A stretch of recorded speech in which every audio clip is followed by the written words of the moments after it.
What's up guys, this is Ryan Cox. This year I'm going to be building a bike for Born Free 15. It is now mid-October. I have until around mid-June to get the bike done. So as it is now, it's just a raw bare frame. I'm going to put the front end on, so nut cups in the frame, put the races on, grease up the bearings, screw everything together so the front end will be on, and then after that we can get our wheels on so we have a roller at least. First things first, let's put the front end on, starting with this centering ring here. Just goes on the 1-inch stem on the Springer, and then we have our bottom race that goes on top of that. It's kind of loose there, but that centering piece keeps everything centered. Next step will be to pound the nut cups into the frame, so I'm going to do that now.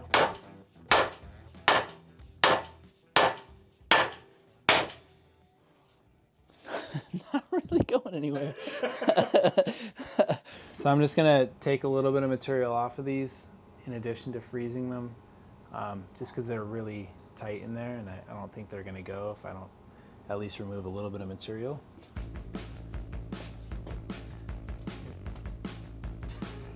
Here. Go for it. Safety first. Don't forget your safety glasses, because there's nothing worse than getting a metal piece in your eye, especially if it's red hot.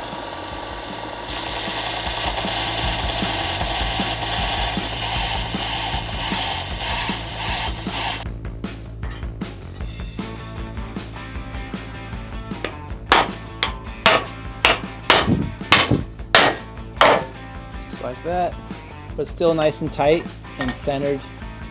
So yeah, we're good. So now I have the nut cups in the frame. I have the bottom race on the stem of the front end. Next step, I'm gonna grease up the ball bearings and the races on the nut cups, and use the grease to kind of act as a glue to hold the ball bearings in place.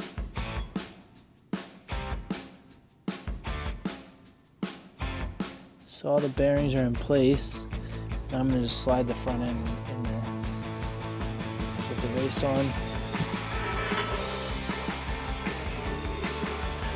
Oof, nice.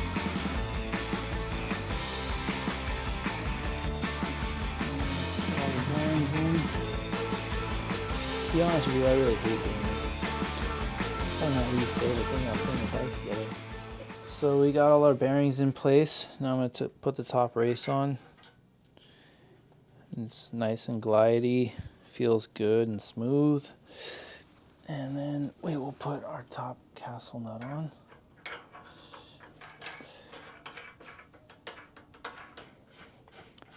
A lot of threads there. There, just put a little weight on the back of the frame so the front end doesn't pull it down. Hey guys, so big change of plans. You know, from the get-go I was kind of hoping to do a flathead motor for this build, and one just happened to come up that's perfect yesterday. So I went and picked it up last night. So now this is going to be the engine, the heart of the build that we're doing. It's a 1940 80-inch flathead engine. It's a U.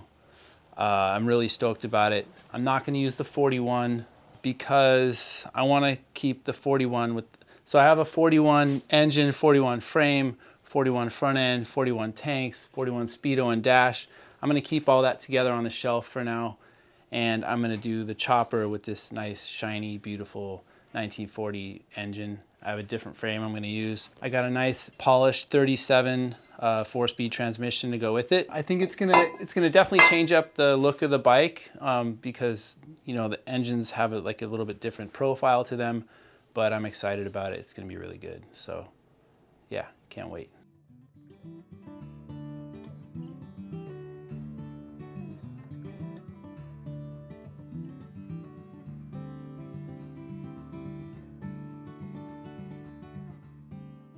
So the VL Springer is on the new frame now.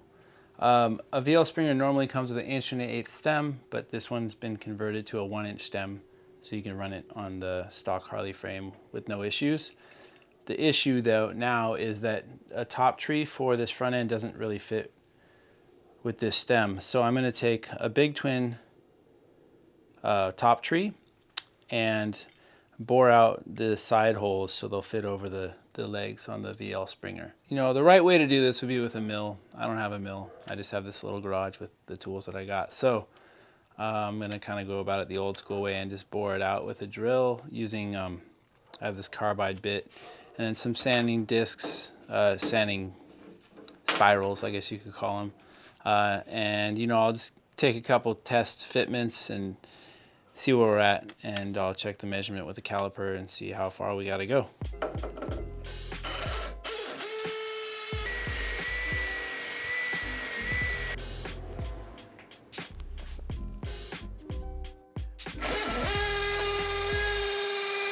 Here's the issue we're dealing with. We have a VL Springer which comes stock with an 1.1 stem.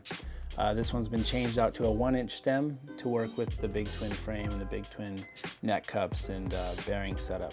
I need to choose between using a VL top clamp or a Big Twin top clamp. They both have an issue you have to deal with. So with the VL, if you put it on, you know, these holes will fit around the fork legs, but well, one, you're gonna have a gap around the stem because it's only 1-inch stem now, and this is made for 1.1.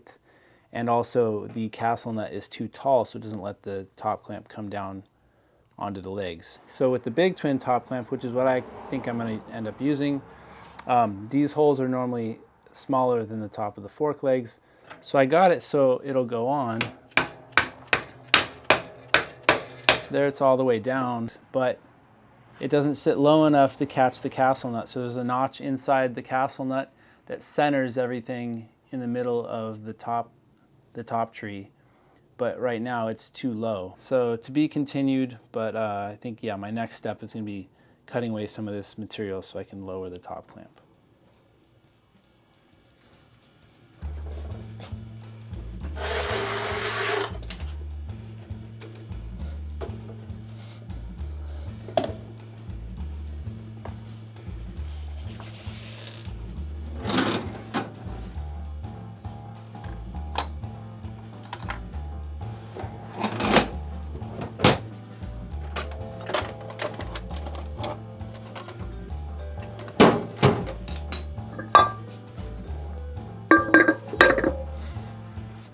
Normally I'd red Loctite all of these, but I'm just setting the bike up for mock-up right now, so I'm going to be taking it back apart, you know, before I really ride it.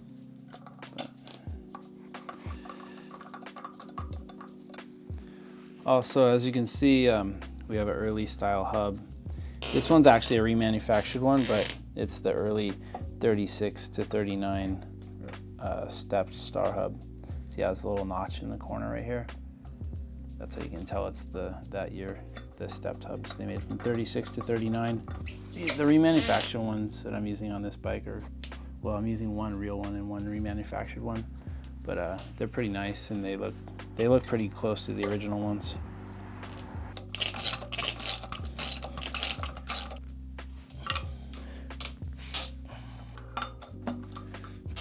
Yep. Okay, we're solid. So I got a couple rear axles here. This is more like the original style. This one has the hex head.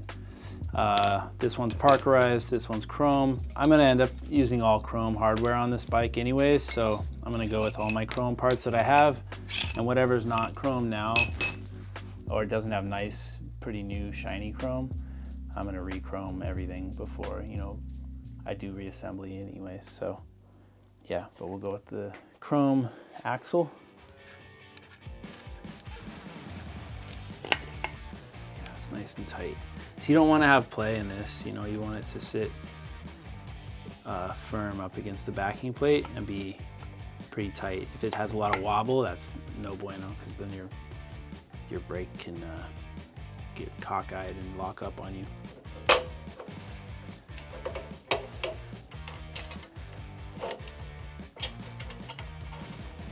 And we have our wheel adjusters here. I'm gonna put these in the frame. 7/16 socket. Make it go by a little bit faster.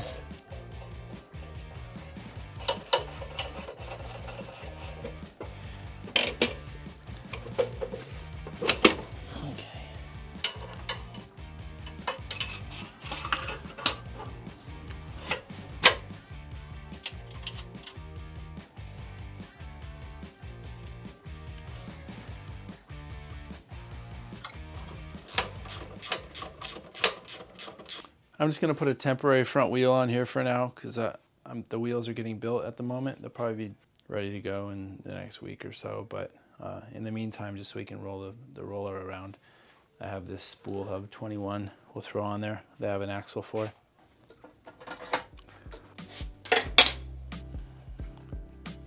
So yeah, haven't gotten too far, but you know, now at least this is just a temporary wheel for now, but at least we can kind of see how the stance is going to be.